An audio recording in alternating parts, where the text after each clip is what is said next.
আসসালামু আলাইকুম প্রিয় দর্শক, সবাই কেমন আছেন? চলে আসলাম আগামীকাল বুধবার 29 এপ্রিল 2026 দেশের উপর তীব্র ঝড় বৃষ্টি, কালবৈশাখী, শিলাবৃষ্টি, নিম্নচাপ এবং আবহাওয়ার খুবই গুরুত্বপূর্ণ আপডেট নিয়ে।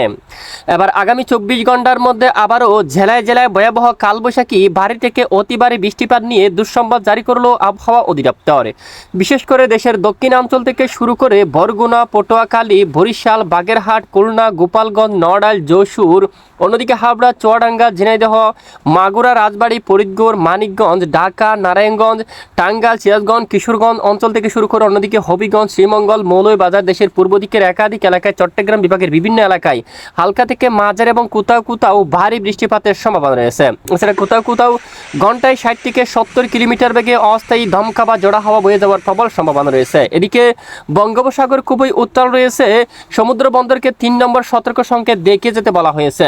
প্রিয় দর্শক, আজও আগামীকাল এবং পরবর্তী 24 থেকে 48 ঘন্টায় এবং আগামী এক সপ্তাহ পর্যন্ত কেমন থাকতে চলছে দুই বাংলার আবহাওয়া, আজ রাতে কোন কোন জেলাগুলোর উপর হতে পারে ভারী থেকে অতি ভারী বৃষ্টিপাত, এ বিষয়ে আবহাওয়ার ইউরোপিয়ান মডেল থেকে কি জানানো হয়েছে তা জানিয়ে দেব ভিডিওটির মাধ্যমে।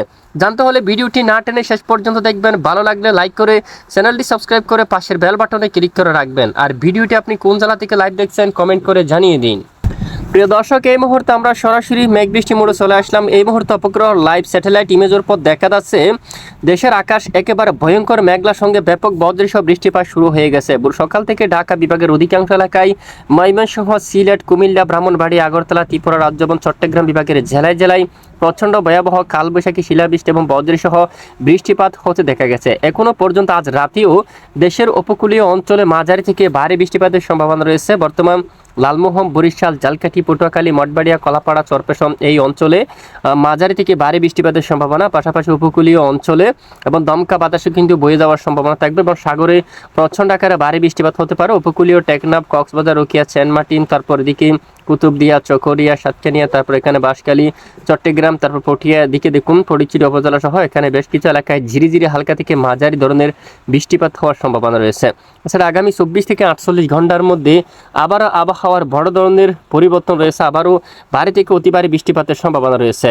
প্রিয় দর্শক, এই মুহূর্তে আমরা সরাসরি বৃষ্টিবাহী মোড়ে চলে আসলাম। দেখতে পাচ্ছি আগামী 24 ঘন্টার মধ্যে আবারও দেশের বেশ কিছু এলাকায়, এরই মধ্যে চট্টগ্রাম বিভাগের অধিকাংশ এলাকায় আবারও বৃষ্টিপাতের সতর্কতা রয়েছে। এখানে দেখুন, এছাড়া পশ্চিমবঙ্গের উপরও কিন্তু বজ্রসহ বৃষ্টিপাত হওয়ার সম্ভাবনা দেখা যাচ্ছে। এরই মধ্যে আমরা দেখতে পাচ্ছি রাজশাহী বিভাগের বিভিন্ন এলাকায় বৃষ্টিপাত হতে পারে। পাবনা, টাঙ্গাইল, তারপর রয়েছে সিরাজগঞ্জ, বগুড়া, রাজশাহী, বহরমপুর, এছাড়া চাঁপাইনবাবগঞ্জ, মালদা এই অঞ্চলে, ভাগলপুর, তারপর এখানে দেখুন বিশেষ করে চেতপুর, রংপুর এখানে বৃষ্টিপাতের সম্ভাবনা থাকবে।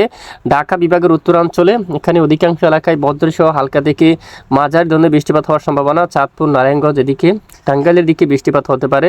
তারপর হবিগঞ্জ, শ্রীমঙ্গল, আগরতলা এই অঞ্চলে আগামী 24 ঘন্টায় বৃষ্টিপাত হওয়ার সম্ভাবনা থাকবে। পাশাপাশি চট্টগ্রাম বিভাগের দিকে বৃষ্টিপাতের সম্ভাবনা থাকবে। চট্টগ্রাম বিভাগের উত্তরাঞ্চল, তারপর বিশেষ করে এখানে ফেনী, মিরসরাই, সন্দ্বীপ, হাতিয়া, রাঙ্গামাটি, খাগড়াছড়ি, ফেনী এই অঞ্চলে, তারপর উপকূলীয় অঞ্চলে এখানে বিশেষ করে খুলনা ও বরিশাল বিভাগের উপকূলীয় বেশ কিছু এলাকায় হালকা থেকে মাঝারি এবং প্রচণ্ড আকারে ভারী বৃষ্টিপাত হওয়ার সম্ভাবনা। উত্তরবঙ্গের বেশ কিছু এলাকায় মাঝারি থেকে ভারী বৃষ্টিপাতের সম্ভাবনা রয়েছে। প্রায় দেখুন 33 মিলিমিটার বা আরও বেশি বৃষ্টিপাত হতে পারে জামালপুর, শেরপুর, সিরাজগঞ্জ, টাঙ্গাইল, বগুড়া এই অঞ্চলে, তারপর কুড়িগ্রাম, রংপুর, সৈয়দপুর এবং আশেপাশে অঞ্চলগুলোর উপরও ভয়াবহ বিধ্বংসী কালবৈশাখী, শিলাবৃষ্টি ও বজ্রসহ মাঝারি থেকে ভারী বৃষ্টিপাত হওয়ার সম্ভাবনা রয়েছে। পাশাপাশি দেশের উপকূলীয় অঞ্চলে ঘন্টায় 50 থেকে 60 কিলোমিটার বেগে দমকা বাতাস প্রবাহিত হতে পারে দক্ষিণ দিক থেকে। এখানে বঙ্গোপসাগর থেকে প্রচণ্ড গতিতে বাতাস প্রবাহিত হতে পারে উপকূলীয় অঞ্চলে।